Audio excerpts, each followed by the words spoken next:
Hello students, welcome back to Paripoornoli classes. இன்னைக்கு நம்ம class எதை பத்தினா 10th ஸ்டாண்டர்ட் சமச்சீர் மேக்ஸ் எக்ஸசைஸ் 1.1ல இருக்க ஃபோர்த் சம் பத்தி. ஆல்ரெடி ஃபர்ஸ்ட் 3 சம் சால்வ் பண்ணிருக்கேன், செக் பண்ணி பாருங்க. ஸோ ஃபோர்த் சம் எப்படி சால்வ் பண்றதுன்னு பார்க்கலாம்.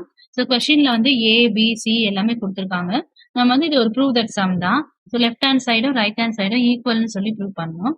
இப்போ லெஃப்ட் ஹேண்ட் சைட்ல என்ன இருக்குன்னா A cross A. So left hand side இருக்கிறத எடுத்து எழுதிக்கலாம். ஸோ லெஃப்ட் ஹேண்ட் சைடு வந்து A cross A. So A cross ஏன்னு ஃபர்ஸ்ட் ஏ எழுதிக்கலாம். ஏ வந்து 5,6 கிராஸ் ப்ராடக்ட், திரும்பியும் ஏ தான், நான் ஏ எழுதிக்கிறேன். ஸோ இப்போ நம்ம கார்டீசியன் ப்ராடக்ட் பண்ண ஸ்டார்ட் பண்ணலாம். ஸோ ஃபர்ஸ்ட் 5ம் 5ம்.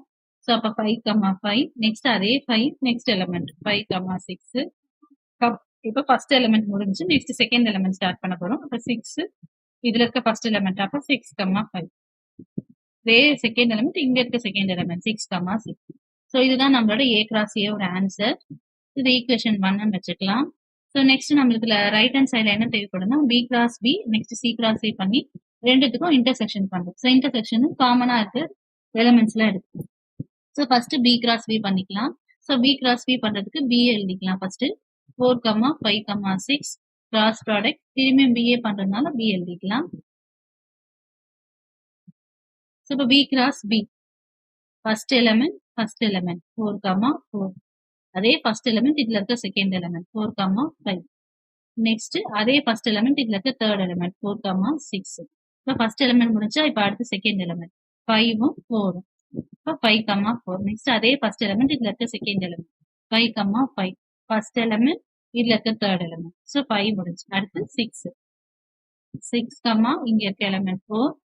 6, இங்க இருக்க எலமெண்ட் வந்து 5. 6, இதுல இருக்க தேர்ட் எலமெண்ட். ஸோ இப்போ நம்ம வந்து பி கிராஸ் சி பண்ணி முடிச்சாச்சு. நெக்ஸ்ட் இப்போ சி கிராஸ் சி பண்ணணும்.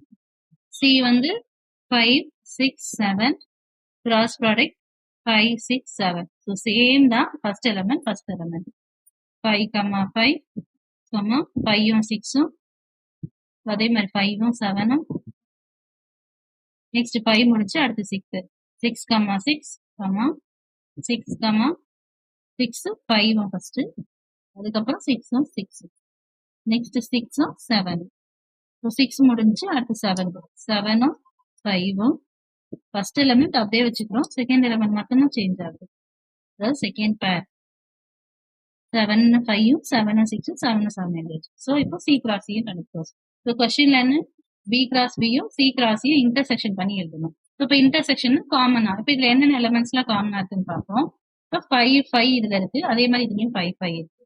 நெக்ஸ்ட் 5, 6 இருக்கு, இதுலயும் 5, 6 இருக்கு. அடுத்து 6, 5 இருக்கு, இதுலயும் 6, 5. 6, 6, 6, 6. அப்ப காமனா இருக்க எலிமெண்ட்ஸ் எல்லாம் எடுத்து எழுதிடலாம். அப்ப B cross B intersection C cross C. என்னென்ன எலிமெண்ட்ஸ் மேட்ச் ஆயிருக்கு? 5,5, 5,6. நெக்ஸ்ட் 6,5, 6,6. ஸோ இது நம்ம ஈக்குவேஷன் 2. ஸோ ஆல்ரெடி 1மே 5,5, 5,6, 6,5, 6,6 தான் வந்திருக்கு. ஸோ 1 and 2ம் ஈக்குவல். அப்ப left hand side right hand side equal ஆயிடுச்சு. ஸோ அப்ப நம்ம லெஃப்ட் ஹேண்ட் சைடு இருக்கிறதும் ரைட் ஹேண்ட் சைடும் ஈக்குவலா இருக்கிறதுனால அது ஒரு வாட்டி எழுதிட்டு ஹென்ஸ் ப்ரூவ்டுன்னு எழுதிட வேண்டியதான். ஸோ அவ்வளவுதான் இந்த சம் புரிஞ்சிருக்கும்னு நினைக்கிறேன். தேங்க்ஸ் ஃபார் வாட்சிங்.